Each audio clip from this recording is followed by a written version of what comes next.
እዋት ያችን ልባም ሴት ጠፋይ ሲሏት ያው ደመቀች፣ አዝና ነበር አልፎ ሳቀች፣ ወድቃ ነበር ዳግም ቆመች፣ ጸናች እንጂ መች ደከመች። ለፍታ ነበር ለስኬቷ፣ ታግላ ነበር ለህይወቷ፣ ያሰበችው ሆነ እቅዷ ሆነላት፣ አልሐምዱሊላህ ይሄው ተሳካላት።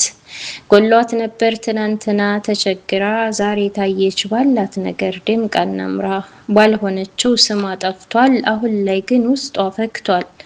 ደግሞ እሷ ምናምን ብለው ያቀለሏት፣ በክፋት እያዩ ስቀው ያታለሏት፣ ዛሬ ያሟት ሰዎች መከታ ሆኑላት፣ ዋጋዋን ተረድተው ልኳን አወቁላት። የት ልድረስ ብለው ላቦኩት ወሬኞች፣ ለተንኮል ለክፋት ብሎም ለሴረኞች፣ ለቀናታም ሴቶች ለስድ ለረኞች፣ ዛሬማ በስላለች ወሬ አታዳምጥም፣ አላማዋ ላይ ነች አርፋ አትቀምጥም። ችላ እያሳየች ነው ጀግንነት ትጋቷን፣ እያሳመነች ነው በተግባር ጠላቷን። እስኪ ተመልከቷት ወኔና ጽናቷን፣ ማን እንዳሳደጋት ጠይቋት እናቷን። ለማንም ቲወሪ ፈጽሞ አታነባም፣ በህልሟ በቅዷ ሐሜት አታስገባም። አስተዋይ እንቁ ነች እዋት ያችን ልባም። ውድና የተከበራችሁ የኢቅራብ ሰዎች በያላችሁበት ሰላማችሁ ይብዛ እያልኩኝ ዛሬም እንዴት ተለመደው እናንተን ትጠቅማለች ብዬ ያሰብኳትን ንባብ ይዤላችሁ ብቅ ብያለሁ። አብራችሁኝ ቆዩ። የንባቡ ርዕስ እህቴ ሆይ ታገሽ፣ ወንድሜ ሆይ ታገስ ይሰኛል። እህቴ ሆይ ታገሽ።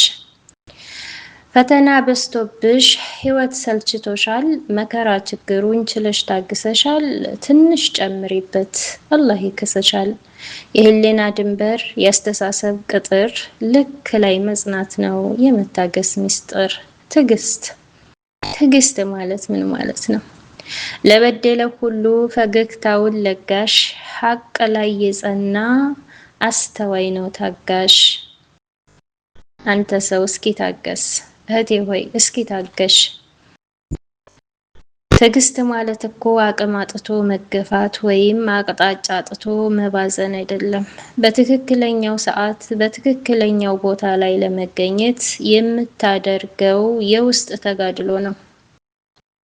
ወንድሜ ሆይ ዛሬ ነገሮች አልሳካ ብለው ይሆናል። የለፋህበት ውጤት ዘግይቶ በዙሪያ ያሉ ሰዎች ሁሉ ቀድመው የደረሱ ሊመስልህ ይችላል። ነገር ግን ጀግናዬ ስማኝ፣ አንበሳ ለማደን ሲያደባ ዝምታው የፍርሃት ሳይሆን የዝግጅት ነው።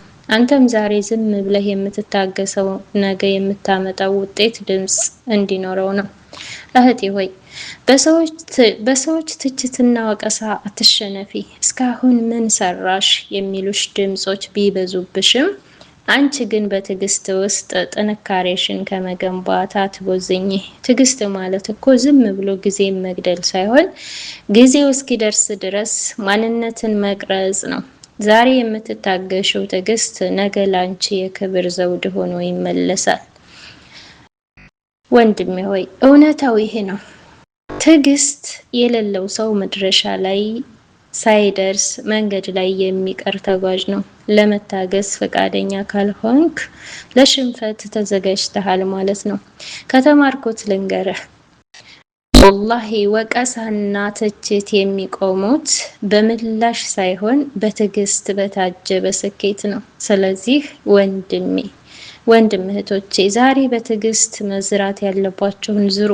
ነገ ፍሬው ሲበስል ትላንት ሲተቹህ የነበሩ ሰዎች ዛሬ ውጤትህን ለማየት ይሰለፋሉ። ታገሺ። በትዕግስትሽ ውስጥ ግን መስራትሽን አታቁሚ። አሸናፊነት የሚመጣው በትዕግስትና በጽናት ለሚጠብቁት ብቻ ነውና። ውድና የተከበራችሁ የቻናል ቤተሰቦች ቪዲዮውን ከወደዳችሁት ሼር፣ ላይክ ማድረጋችሁን አትርሱ። ሀሳብ አስተያየት ካላችሁ ኮሜንት ላይ አስቀምጡልኝ። በሌላ ቪዲዮ እስከምንገናኝ ፊ አማኒላህ። አሰላሙ አለይኩም ወራህመቱላሂ ወበረካቱሁ።